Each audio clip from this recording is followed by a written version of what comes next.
everyone, and welcome to Banking and Financial Institutions.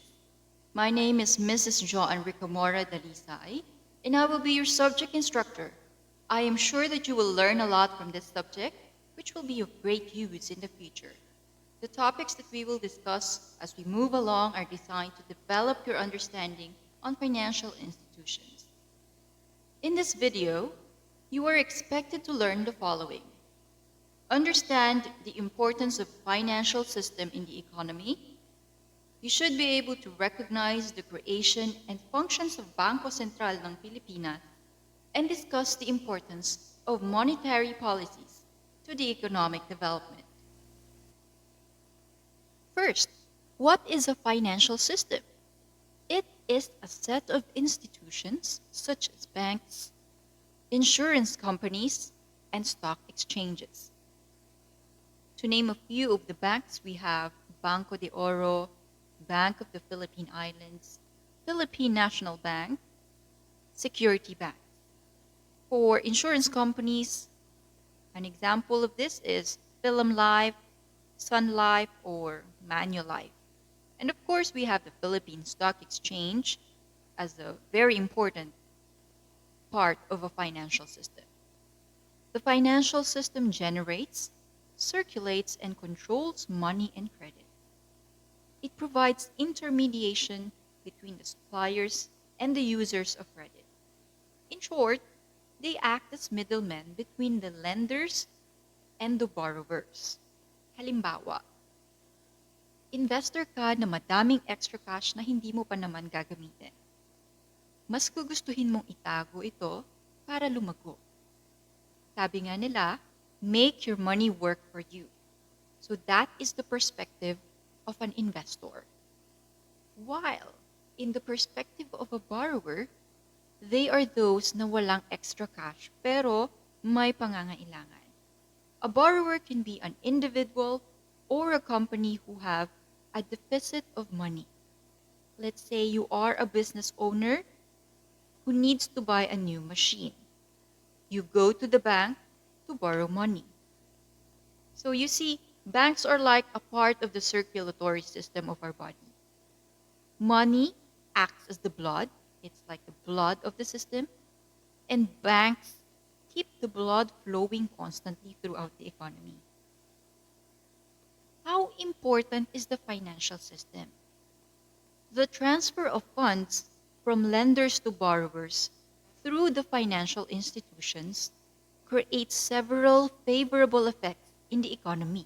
For instance, transfer of money can improve consumption pattern and resource allocation. Okay? Consumption pattern. It reflects a healthy economy. One sign of this is kapag madaming nagsha-shopping, it means people have money. We have buyers and sellers here and there. Madaming pera ang tao.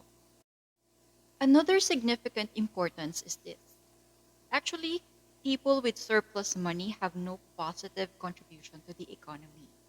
But if these idle and unused financial resources are lent out to people with no financial capital, but with business inclinations, then these resources become tools of production. These will create more employment, income, and consumption. Everyone will benefit, and of course, in the long run, it will stimulate economic growth for the whole economy. So that is one of the importance of a financial system. People with extra cash would likely place it in an investment or productive projects. Others would like to lend their money in order to earn interests. So there are different reasons. In a primitive economy, the lenders can directly deal with the borrowers in transferring their savings. But in a larger market, there should be a middleman. They facilitate the meeting of the lender and the borrower. And in a developed economy, specialists are needed to satisfy the business interests of suppliers and users of funds. This is the job of a financial institution. It permits the exchange of funds through the seller and the buyer. It is more convenient, more efficient, and safer to deal with financial institutions. Since it is that important, there are laws governing them. The financial institution includes sets of rules and practices that borrowers and lenders use to decide which project get financed, who finances the project, and the terms of the financial deals. There are rules and regulations that must be complied with. Here in the Philippines, for example, we have the Department of Finance and the Bangko Sentral ng Pilipinas, who regulates and supervises all the banks and non-bank financial institutions. So it's not only an institution, it includes laws and how they are being regulated. Because the system involves money and the money is used by the public, therefore, it is imperative that things are regulated. Financial system is composed of the institution and regulation. And financial intermediaries assist in resolving the conflict that could occur between lenders and borrowers and facilitate the flow of funds from surplus to deficit. Another part of the financial system is the central bank. Central Bank of the Philippines was founded in 1949 and was reorganized in 1993 as the Bangko Sentral ng Pilipinas. It was established on July 3, 1993, pursuant to the provisions of the 1987 Philippine Constitution and the new Central Bank Act of 1993, which is under Republic Act 7653. The Bangko Sentral ng Pilipinas is the central monetary authority. It regulates the flow of money and credit into the whole economy in order to attain monetary stability and sustainable economic growth. The functions of Bangko Sentral ng Pilipinas includes the following. First is the money manager.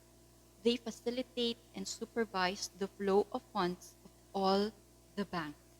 They facilitate all the financial transactions in our country.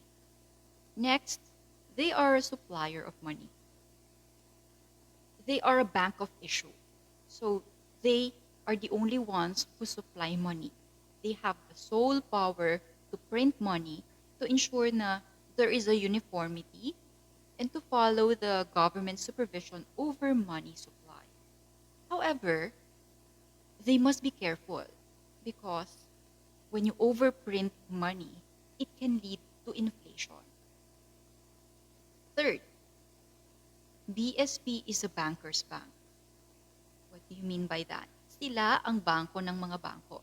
Kapag nangailangan ng pera si bangko, kay BSP siya tatakbo. Although they can also lend or borrow from other banks, but that will still be supervised by BSP. And their last resort will be BSP because BSP have the duty to assist banks in distress. Kaya they are called the lender of last resort. However, they only lend if the banks have exhausted all other available sources. Bangko Sentral ng Pilipinas, being the lender of last resort, came from rediscounting function. What is rediscounting? It is a function in which the central bank lends money to the banks in distress on the basis of their promissory notes or those of the borrowers or the loan applicants. So the central bank charges interest on its loan to the banks. Okay? So that is banker's bank. Another function of BSP is that they are the supervisor of all banks. So just like in any department, there is a supervisor. What does a supervisor do? They supervise and they regulate the system. Okay? For BSP, they have to regulate the system of all the banks. They oversee it. They act as the manager of all banks. Okay? So they need to make sure that the system and the procedure are aligned to what they have. And lastly, BSP is the main bank of the government. As a government's banker, the BSP conducts banking accounts of government agencies. In case the foreign exchange, like the dollar, is not available in the country, the central bank has to borrow from international financial institutions such as the World Bank and the International Monetary Fund. The central bank also lends money to government, buys and sells securities, administers national debts, and acts as the government's agent when there is exchange control. So, just like any financial advisors, they advise the concerned top officials, for example, is the president. They advise them on the financial conditions of the country. Okay? So, for other materials, you may refer to our module, or you may also do further research on this topic. All right, so this ends our topic for today. I hope you enjoyed as much as I did, and I hope that you learned a lot from this topic. See you all on our next video. Thank you, and stay safe, everyone.